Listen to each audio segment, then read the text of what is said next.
దేవుని పరిశుద్ధ ఘనమైన నామానికి హృదయపూర్వకమైన వందనాలు. నీటి దిన ధ్యానం కొరకు యెషయా గ్రంథం 45వ అధ్యాయం ధ్యానం చేస్తున్నాం. కోరేషు అనే రాజు గురించి ప్రత్యేకంగా ఈ అధ్యాయంలో వివరించబడడం జరిగింది. కారణం ఏంటి అనంటే, తన ప్రజలైనటువంటి ఇశ్రాయేలీలు క్షేమము కలిగి ఉండాలని, శత్రువు చేతుల నుండి వారు విడిపించబడాలని ఉద్దేశాన్ని బట్టి దేవుడు కోరేషుని ఎన్నుకున్నాడు. జనాలకు ఒక దీవెనకరంగా ఉంచాడు. ఈ కోరేషు యేసు ప్రభు వారికి సూచనగా ఉన్నాడు అని మనము గడిచిన దినాల్లో ధ్యానం చేశాం. ఈరోజు మరికొన్ని విశిష్టమైన విషయాలను ఇక్కడ తెలియచేస్తూ ఉన్నాడు. మొదట 7 వచనాలు గనుక మనం గమనిస్తే, అనేక ప్రాంతాలు నగరాలను జయించి కొల్లగొట్టేందుకు దేవుడు కోరేషుకు బలమిస్తాడని, అతని ద్వారా దేవుడు కొన్ని దేశాలపై విపత్తును పంపిస్తాడని, విపత్తు బహుశా బబులోను మీదకు, మరికొన్ని దేశాలు సుసంపన్నంగా ఆయన చేస్తాడని, అంటే మాదియా పారసిక దేశాలు ఇందులో తెలియపరచడం జరిగింది. ఇలా చేయడంలో దేవునికి ఒక 3 ఉద్దేశాలు ఉన్నట్లు మనం గమనించగలుగుతాం. దేవుడు తన ప్రజల పట్ల కలిగి ఉన్నటువంటి అపారమైన ప్రణాళిక, ఉద్దేశం చాలా గొప్పది. అందుకే కోరేషును ఎన్నుకున్నాడు. ఏంటి ఆ 3 ఉద్దేశాలు అనంటే, ఇశ్రాయేలు వారి దేవుడు నిజమైన దేవుడు అని కోరేషు తెలుసుకోవాలి. అంటే కోరేషుకి నిజమైన దేవుని గురించిన జ్ఞానము లేదు కనుక, నిజమైన దేవుడు ఇశ్రాయేలు దేవుడే అని తెలుసుకోవాలి. రెండోది, వారికి ఒక సహాయకుడు కావాలి అనే విషయం కూడా అర్థం అవ్వాలి. మూడోది, అందరూ నిజమైన దేవుడు యెహోవా అని అందరూ తెలుసుకోవాలి. ఏదో కోరేషు మాత్రమే కాదు, లేకపోతే ఇశ్రాయేలు దేశమే కాదు, యూదా దేశమే కాదు, యావత్తు ప్రపంచమంతా తెలుసుకోవాలి. ఇందులో ఈ 3 ముఖ్య ఉద్దేశాలు మనం గమనించగలుగుతాం. దేవుని యొక్క ప్రణాళికలోనే ఇదంతా జరుగుతుంది. నీ పట్ల కూడా దేవుని ప్రణాళిక కలిగి ఉన్నాడు. నీ జీవితం కూడా దేవుని ప్రణాళికబద్ధంగానే వెళుతుంది. కొన్నిసార్లు నీ జీవితంలో తారసపడుతున్న పరిస్థితులను నువ్వు గమనించినప్పుడు, ఎందుకు నా జీవితం ఎలాగుంది, ఎందుకు నా జీవితం ఎలాగ వెళ్ళిపోతుంది అని అనుకుంటూ, నా జీవితం బాగలేదు, అసలు ఏదో అనుకోని విధానంలో నేను బ్రతుకుతున్నట్లున్నాను అని అనిపించి కూడా ఉండవచ్చు. అయితే నీకొకటి గమనించాలి, దేవుని బిడ్డగా నీవు ఆయన ప్రణాళికలో నీవు నడిపించబడుతూ ఉన్నావు. అంతే తప్ప జరగరానిది ఏదో నీ జీవితంలో జరిగిపోలేదు, దీనివల్ల ఏదో అయిపోతాను అనే ఆందోళన కూడా నీకు అవసరము లేదు. నీ పట్ల ఆయనకు అపారమైన ప్రణాళిక ఉంది గనకనే ఆయన నీ జీవితాన్ని నిర్దిష్టించి నడిపిస్తూ ఉన్నాడు. అందుకే ఇందులో చాలా విషయాలు చెబుతూ ఆయనట కోరేషుని అభిషేకించాడు అని, అతని కొరకు తలుపులు తీయబడ్డాయని, ఆయనకు ముందుగా వెళ్తూ మెట్టలుగా ఉన్న ప్రాంతాలన్నీ కూడా సదును చేయబడతాయని, ద్వారాలు తెరవబడతాయని, మరుగైన ధనం ఇవ్వబడుతుందని, చేయబట్టుకుని నడిపిస్తున్నాడని చెబుతున్నాడు. ఈ కోరేష్ అనుకోవచ్చు, ఎందుకు నా జీవితం ఎలా ఉంది అనంటే, దేవుని ప్రజల పక్షంగా ఉండాల్సిన వ్యక్తిగా ఉన్నాడు. అతని వలన అనేక మంది ఆశీర్వదించబడవలసి ఉంది. కాబట్టి అతని జీవితాన్ని ప్రత్యేకించి ఎన్నుకున్నాడు. నీ వలన కూడా అనేక మంది ఆశీర్వదించబడబోతున్నారు. అందుకే దేవుడు నిన్ను కూడా ఎన్నుకున్నాడు.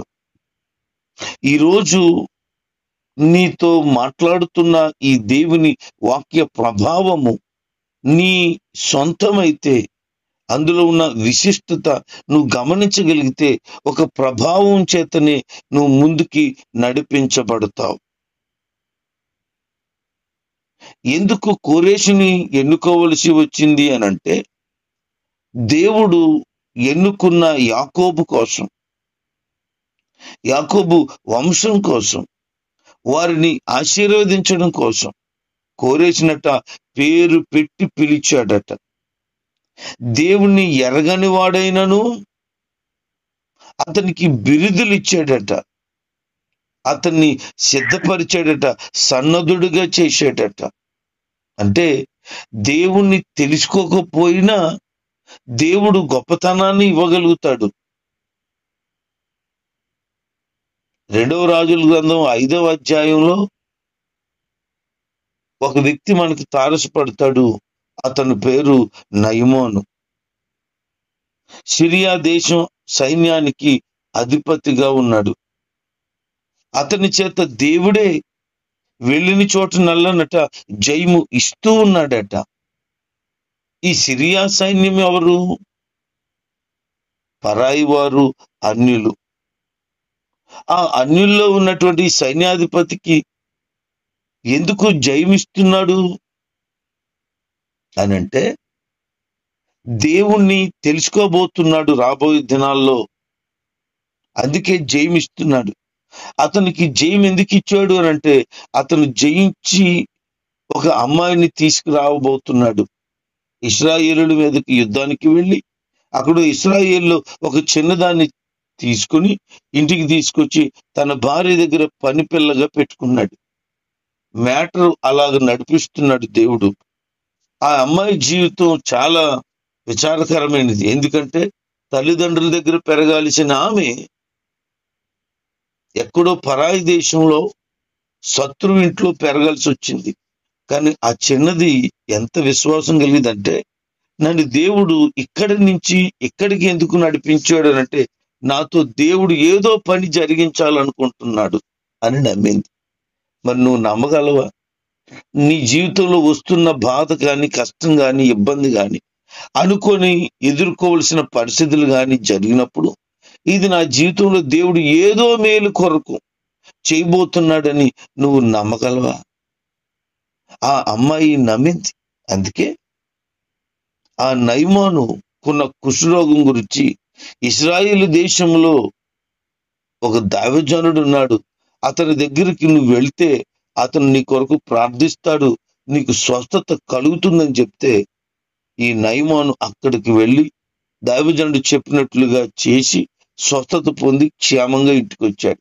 అప్పుడు అతను అంటాడు, నిజమైన దేవుడు ఇశ్రాయేలులో ఉన్నాడు, ఆయనే నిజమైన దేవుడు అని. అంటే సత్యాన్ని అతడు తెలుసుకోవడం కోసం దేవుడు వేసిన ఆ అన్యుడి కొరకు ప్రణాళిక. అన్యుడి కోసమే అంత ప్రణాళిక ఉంటే, దేవుని బిడ్డగా నీ కోసం దేవుని ప్రణాళిక ఎంత ఉన్నతంగా ఉంటది. ఇది నువ్వు అర్థం చేసుకుంటే బాగుంటుంది. దేవుని ఆలోచనలు నువ్వు గమనించగలిగిన వ్యక్తిగా ఉంటే నీ పట్ల ప్రణాళిక కూడా ఒక శ్రేష్టంగానే ఉంటది. అందుకే కోరేసినట్ట ఆయన పేరు పెట్టి మరి పిలిచి అంధకారంలో మరుగైన ధనాన్ని, నిధులను ఇస్తాను అని చెప్తున్నాను. నువ్వు ఒకవేళ ఈ వాక్యాన్ని విశ్వాసంతో అంగీకరించగలిగితే నీ ముందు కూడా మెట్టగా ఉన్న స్థలాలను, ఇత్తడు గడియలను ఆయన విరగొట్టి సమానంగా మార్చేస్తాడు. అంటే అంత కఠినమైన వ్యక్తులను కూడా మార్చేస్తాడు. పేరు పెట్టి పిలిచాడు గనక నువ్వు దేవుని యొక్క గొప్పతనాన్ని, దేవుణ్ణి తెలుసుకోగలిగినట్లుగా నీ కొరకు దాచబడిన ధనం, మరుగైన ధనాన్ని ఆయన నీకు తప్పకుండా ఇస్తాడు. ఆయన తన ప్రజలను ఏర్పాటు చేసుకున్న విధానాన్ని బట్టి దేవుడి మాటలు సెలవిస్తూ ఉన్నాడు. దేవుని విధానాలను మనుషులు ఎప్పుడు ప్రశ్నిస్తూ ఉంటారు. ఆయన చేసే కార్యాలను బట్టి ఎందుకు దేవుడు నన్ను ఎలా చేశాడు అని అడుగుతూనే ఉంటారు, అనుకుంటూనే ఉంటారు. నీకు ఆయన ప్రణాళిక అర్థమైతే ఏమీ మాట్లాడు. ప్రభువా, నా పట్ల నీ చిత్తమే జరుగునుగాక, నీ ఇష్టమే జరుగునుగాక, నన్ను ఎలాగ నడిపించాలనుకుంటున్నావో అలాగే నడిపించు అని అంటారే తప్ప ఏ ఒక్క మాట దేవుని ఎన్నడూ అనరు. మరి ఈ రోజున నువ్వు గమనించాల్సింది ఏంటి అనంటే, ఆయన విధానాలు అర్థమవుతున్నాయి, ఆయన ప్రణాళిక అర్థమవుతుందా, ఆయన నిన్ను ఎందుకు ఇట్టి విధంగా నడిపిస్తున్నాడు అర్థమవుతుందా? ఆ రోజుల్లో కొందరు ఇలాగనేవారట, ఇశ్రాయేలును శిక్షించేందుకు దేవుడు భ్రష్టమైనటువంటి రాజ్యమైన బబులోనుకు అప్పగించాడు. ఇది చాలదన్నట్టు మరో భ్రష్టమైన పారసిక రాజ్యానికి విడుదల కోసం పంపించాడు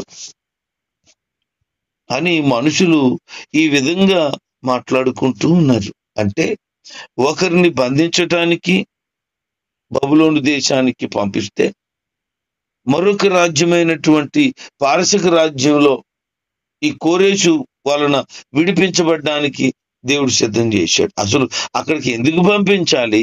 ఇక్కడికి విడిపించేవాడిని ఎందుకు పంపించాలి? అర్థం అవ్వేది కాదట వాళ్ళకి. దేవుని విధానాలు ఎందుకు అర్థమవుతాయి వాళ్ళకి? దేవుని ప్రణాళిక ఎలాగ అర్థం చేసుకోగలుగుతారు? నీకు కూడా అనిపించవచ్చు, ఒక రోజేమో బాగుంటుంది, ఒక రోజేమో బాగోలేదు, ఈ నెల బాగుంటుంది, ఈ నెల బాగోలేదు, ఏంటో నాకు అర్థం కాని పరిస్థితి అయిపోయింది నా బ్రతుకు, అసలు నాకు క్షేమం కలుగుతుందా లేదా, ఏంటో నాకు ఏమీ అర్థం కావట్లేదు, పిచ్చి పడేస్తుంది అని అనిపించవచ్చు. కానీ దేవుని ప్రణాళిక నీకు అర్థం చేసుకోవటానికై మనసుంటే దేవుడు నీ కొరకు అద్భుతమైన సమాధానాన్ని ఇస్తున్నాడు. ఇశ్రాయేలు జాతిని చేసిన వాడు దేవుడే కదా. ఆయన పవిత్రత పరిపూర్ణమైనదే కదా. నక్షత్రాల సమూహములో ప్రకాశించే ఆకాశమును చేసింది ఆయనే కదా. యావత్తు సృష్టిని చేసింది ఆయనే కదా. సూర్య చంద్ర నక్షత్రాలను, జలసరాశులను, జీవరాశులను, చెట్లను అంతా కలుగు చేసింది ఆయనే కదా. అంటే ఆయనకి ఏం చెయ్యాలో, ఎలా చెయ్యాలో అనే సంగతులు ఆయనకి ఖచ్చితంగా తెలుసు. సమస్తాన్ని చేయగలిగిన దేవుడికి, సమస్తాన్ని చేసిన దేవునికి ఇప్పుడు ఏమేమి చేయాలో, ఎలా చేయాలో తెలీదా? నీ జీవితంలో ఎప్పుడు మంచి కావాలో, నీకు ఎప్పుడు క్షేమము కావాలో, నీ జీవితాన్ని ఎలాగ నడిపించాలో ఆయనకి తెలీదు. నువ్వేదో పిచ్చి గీతలు గీసుకున్నట్లుగా నీ జీవితం ఉంది అని అనుకుంటున్నావు. నీ గురించి నీకు అర్థం కావట్లేదు, కానీ ఆయన నిర్దిష్టమైన ప్రణాళికలోనే నిన్ను నడిపిస్తూ ఉన్నాడు. అనేక అవమానాలు, అనేక నిందలు, అనేకమైనటువంటి సూటిపోటు మాటలు, అనేకమైన ఇబ్బందికరమైన పరిస్థితులు గుండా నా జీవితం వెళ్ళినప్పుడు నాకు అర్థం అవ్వలేదు, ఏంటి దేవుడు ఇలాగూ నడిపిస్తూ ఉన్నాడని. ఇప్పుడు అర్థమవుతుంది, అనేక మందికి ఆశీర్వాదకరంగా ఉండటానికి ఆ రోజున దేవుడు అలాగ అనుమతిని ఇచ్చాడు అని. ఉండడానికి సమృద్ధుండి, నలుగురింట్లో పనివారుండి, కారుండి, చక్కనైన ఇల్లుండి, మంచి జీతం మా నాన్నగారికి ఉండి, అనేక మంది సేవకుల మీద నాయకుడిగా ఉండి, ఉన్నతమైనటువంటి పరిస్థితి ఉన్న జీవితం మరి దౌర్భాగ్యముగా వివాహ జీవితానికి వచ్చేసినప్పటికీ ఏమీ లేని కాని స్థితికి వెళ్ళిపోయింది. బాబోయ్, అసలు ఆ జీవితాన్ని ఈ జీవితాన్ని ఊహించుకోలేము. అసలు ఎవరి జీవితం అలాగే పైనుంచి కిందకు పడదు, కింద నుంచి పైకి వెళ్తుందేమో కానీ మా జీవితం అలాగ జరిగింది. నా జీవితం అలా జరిగింది. అప్పుడు బాధపడుతూ ఉండేవాడిని, ఏంటి ప్రభు బతుకునేలాగా చేసావు. ఏదో చింపేసినటువంటి ఇస్తరాకులాగా చెల్లా చెదిరైపోయిన పరిస్థితి అయిపోయింది. ఏమీ అర్థం కావట్లేదు, గమ్యము కనబడటం లేదు, కనీసము తినటానికి కూడా లేనంత దౌర్భాగ్య స్థితికి ఏంటి ప్రభు అని ఆ రోజు బాధపడిన పరిస్థితి. కానీ ఆ రోజు బాధను ఈ రోజు అనేక మంది పడుతున్న బాధకు ఆశీర్వాదకరంగా మార్చడానికి దేవుడు అలాగ నడిపించాడు అని నాకు అర్థమైంది. అని ఉద్దేశం ఏంటంటే, హీరోగా ఉండి చేస్తే ఉండే గొప్పతనం కంటే జీరోగా ఉండిన వ్యక్తిని హీరోగా చేయడంలో గొప్పతనం కలుగుతుందని జీవితాన్ని జీరోకి మార్చేశాడు ఆయన. జీరోలో నుంచి అలాగున నడిపిస్తూ ఉన్నాడు. ఈ రోజున ఒక స్థితికి అనుగ్రహించి నిలబెట్టాడు, నడిపించాడు. నీకు అర్థమవుతుందా ఈ వాక్యం? నీ స్థితి, నీ పరిస్థితి నీకు అర్థం కాకుండా ఉంటే ఈరోజు ఈ వాక్యం ద్వారా దేవుడు నీతో మాట్లాడుతున్నాడు. ఈ సృష్టి అంతా చేసిన దేవుడికి నీ పట్ల ప్రణాళిక, ఉద్దేశం ఉన్నతంగా ఉంటుందని గమనించలేకపోతున్నావు. మట్టి పెంకు ఉంది, ఆ పగిలిపోయిన పెంకు నన్నెందుకు పగిలేలా చేసేవని ప్రశ్నించగలదా? ఆ కుమ్మరు వానికి ఇష్టం. ఈ జిగటమట్టుగా ఉన్నటువంటి మనిషి పరమ కుమ్మరి అయిన దేవుడిని ప్రశ్నించడానికి తగుతుందా? ఆ జిగట మట్టి నన్ను ఎందుకు ఈ పాత్రగా ఆ పాత్రగా చెయ్యి అని చెప్పడం గాని, ఎందుకు నన్ను ఇలాగూ చేశావు అలా చేశావు అని అనడం గాని అనగలదా? కుమ్మరివానికి ఆ మట్టి మీద అధికారం ఉన్నట్లుగా మట్టి మనుషులమైన మన మీదకు పరమ కుమ్మరి అయిన దేవునికి అధికారం ఉంది. ఒక పాత్రను ఘనతకును, ఒక పాత్రను ఘనహీనతకు నడిపించగలిగిన దేవుడు ఆయన. ఆయనకి విధేయత కలిగి ఆయన మార్గంలో సాగిపోగలిగితే మన జీవితము ధన్యమే. మనుషుడు రక్షించలేని విగ్రహాన్ని దగ్గరికి వెళ్ళి విగ్రహాన్ని శరణు కోడుకుంటున్న పరిస్థితులు కనబడుతున్నాయి. అది వాళ్ళని ఏమి రక్షించగలుగుతుంది అంటున్నాడు. రక్షించగలిగిన వారు ఎవరేనంటే నిజమైన దేవుడు మాత్రమే రక్షించగలడు. ఈరోజు రక్షించలేని దాని దగ్గరికి వెళ్ళి నాకు సహాయం చేయమని అడగడానికి వారికి ఎలాంటి మనసు ఉందంటే భ్రష్టమైన గుడ్డితనం కలిగిన మనసు. ఎందుకంటే వాళ్ళ చేతులతో వారే చేశారు, వారే దాన్ని ప్రతిష్ఠించారు, వారే దానికి పూజలు చేసి వారే దానికి ప్రార్థనలు చేసుకుంటారు. అసలు సృష్టించిన దేవుణ్ణి మానేసి మనిషి చేత సృష్టించబడిన వాటిని పూజించడం ఎంతటి అజ్ఞానం అని ఇక్కడ చెబుతూ ఇందులో 6 సార్లు చెప్తున్నాడు ఆయన, నేను తప్ప వేరొక దేవుడు లేడు, నేనే దేవుణ్ణి అంటున్నాడు. 5వ వచనంలో, 6వ వచనంలో, 14వ వచనంలో, 18వ వచనంలో, 21వ వచనంలో, 22వ వచనంలో కూడా చెప్తున్నాడు ఆయన, నేనే దేవుడిని, నేను తప్ప వేరొక దేవుడు లేడు. ఎందుకు ఇన్నిసార్లు ఆయన చెప్పాల్సి వచ్చింది? ఆయన గురించి తెలియదనా అంటే ఆయన నిజమైన దేవుడు కనుక నేనే నిజమైన దేవుణ్ణని చెప్పుకుంటున్నాడు. ఆ విషయాన్ని అందరూ గమనించాలని కోరుతున్నాడు. ఈ రోజున నీ జీవితంలో దేవుడు కార్యాలు చేయటానికి ఆయన నువ్వు ఏర్పాటు చేసుకున్న దేవుడు కాదు, నిన్నే ఏర్పాటు చేసుకున్న దేవుడు ఆయన. ఆయన నీ జీవితంలో ఉంటే నీ జీవిత పరిస్థితులన్నీ దీవెనకరంగా మారిపోతాయి. అందుకే కోరేషును నిలబెట్టాడు, తన ప్రజలని ఇశ్రాయేలీయులను శత్రువు చేతుల్లో నుంచి విడిపించడానికి బలమైన సాధనంగా నిలబెట్టాడు, వాడుకున్నాడు. ఈరోజు నీ జీవితాన్ని దీవెనకరంగా మార్చాలనే దేవుని ప్రణాళికను నువ్వు కూడా అర్థం చేసుకోగలిగితే ఆయన మహిమ కలిగినటువంటి గొప్పతనాన్ని నీ సొంతము చేసుకుంటావు. కనుక ఏ రోజు దేవుణ్ణి ప్రశ్నించవద్దు, ఏ రోజు కూడా ఆయనను బాధపడే విధంగా నీ జీవితాన్ని ఉండనీయవద్దు.